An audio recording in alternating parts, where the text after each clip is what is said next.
Over the weekend, the Recording Academy held their annual event, the Grammys, showcasing some of the music industry's most popular and talented people from around the world. Leading up to the event, it seems there was some controversy, as there is every year, and now after the fact, well, more controversy. Some of the bigger headlines leading up to the event were focused on the Weeknd's decision to no longer allow his label to submit him for a nomination, citing the corruption among the voting process. And now that the event has come and gone, there are plenty of other headlines surrounding the yearly showcase, with some mentioning the backlash the Recording Academy is receiving for not including the late Naya Rivera in their memoriam segment. We also need to talk about Lizzo's on-air mistake, as well as Beyoncé's record-breaking night, right now in InformOverload. Before we start though, I wanted to shout out our new Royal Family playlist. Check it out right after this video to stay up to date with all the Royal Family drama going down. As always guys, smash that like button and let's get into it. Starting things off, we'll be talking about Naya Rivera, who passed away from an accidental drowning back in July of 2020. The devastating news of what had happened became even harder to digest when it was determined that Naya literally gave up her life to ensure her son's safety. After a 6-day search, Naya's body would be recovered and it would be officially determined that she had passed from an accidental drowning while swimming with her son, who confirmed his mother helped him on the boat, and when he turned around, she had gone underwater. Rivera, who was an actor and singer, was also nominated for a Grammy back in 2010 for her performance of Don't Stop Believin' with the Glee crew. So with all this in mind, it was incredibly shocking to see the Grammy Awards leave her out of their on-air memoriam segment, honoring and remembering numerous artists who passed away in the prior year. The In Memoriam segment paid tribute to a handful of artists and musicians who passed in 2020, with a few musicians even covering popular songs of said artists. This included Bruno Mars and Anderson .Paak doing a few Little Richard tracks, and Lionel Richie singing some of Kenny Rogers' biggest hits. There was also a tribute to the late Eddie Van Halen, which people in the rock community also had an issue with, feeling that given Van Halen's influence, he deserved much more than 15 seconds and a guitar under a blue light with a guitar solo playing in the background. That being said, at least he was remembered at all. Fans of Rivera were quick to take to Twitter, expressing their disappointment with the Recording Academy and the Grammys in general for leaving her out of the segment. Rivera was included in a longer, more detailed memoriam posted on the Grammys website. However, considering how she was not only nominated for a Grammy, but the fact that her story was headline news and the fact that she quite literally passed away being a hero, you'd think at the very least they'd mention her on TV. They didn't, and fans took to Twitter with tweets reading, I quote, "So disappointed in the hashtag Grammys for not including at Naya Rivera, who gave so much to the music industry. So let's all just take today remembering Naya the way the Grammys couldn't." And another read, I quote, "Since the hashtag Grammys didn't mention her, I'll do it. Rest in peace, Naya Rivera, you beautiful angel. We love you and miss you so much." Now with all that being said, the Grammys also did have a few moments that brought a little light and laughter into our lives, specifically when Lizzo slipped up on live TV. While presenting the Grammy Award for Best New Artist, which, spoiler alert if you guys didn't watch the Grammys, I'm going to say who won. It went to Megan Thee Stallion, so in case you guys didn't know that, now you do. However, before announcing the winner, Lizzo made sure people knew what was up when she proudly took to the stage and said, I quote,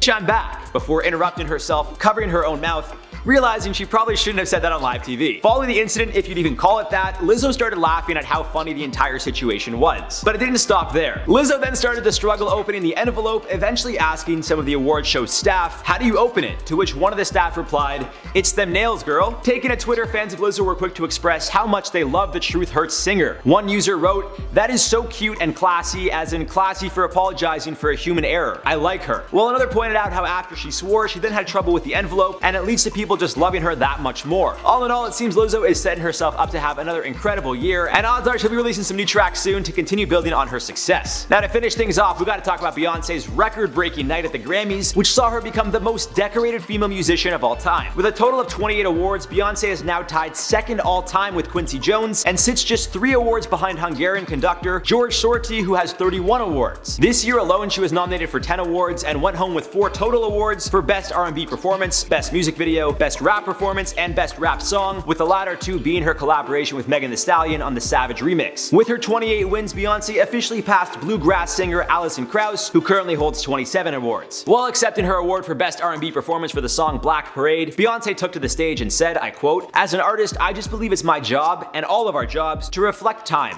and it's been such a difficult time. So I wanted to uplift, encourage, celebrate all of the beautiful black queens and kings that continue to inspire me and inspire the world. I have been working my whole life. This is such a magical night." Now, as impressive as Beyoncé's 28 wins are, I also wanted to highlight the fact that her daughter, Blue Ivy, won an award as she is credited on the song Brown Skin Girl as a writer. The song won for Best Music Video, which means Ivy, who is just 9 years old, just won her first Grammy. And believe it or not, she's the second youngest to do so, with Leah Pissall holding the record for youngest to win at the age of 8 back in 2001. But still, congrats Blue, that is very impressive. 9 years old winning a Grammy? That's amazing, so good on you. Now as always guys, I'd love to hear your thoughts on all this down below. below. How did you guys feel about the Grammys? Was it good? Was it bad? Do you guys watch it? Do you guys hate it? Let me know. Congrats to all those who won. For now, let's do some comment replies from the video. Top 10 people that went viral without trying. Scarlett Steele said, I actually saw the hide your kids, hide your wife dude in real life. That's interesting. Is he like a celebrity, or is he just like a regular dude and everyone's just like, oh, you were that guy? I'm just curious, like a lot of these people that became memes, how their lives kind of just pan out. Are people just on the street like, you're that guy? And they're just like, yeah, it's me. Like, I feel like at some point you get over it. Jay Marshall said, sometimes I think Jared is an alien who is trying to fit in with the humans. He's become, that's how you say that word. All right.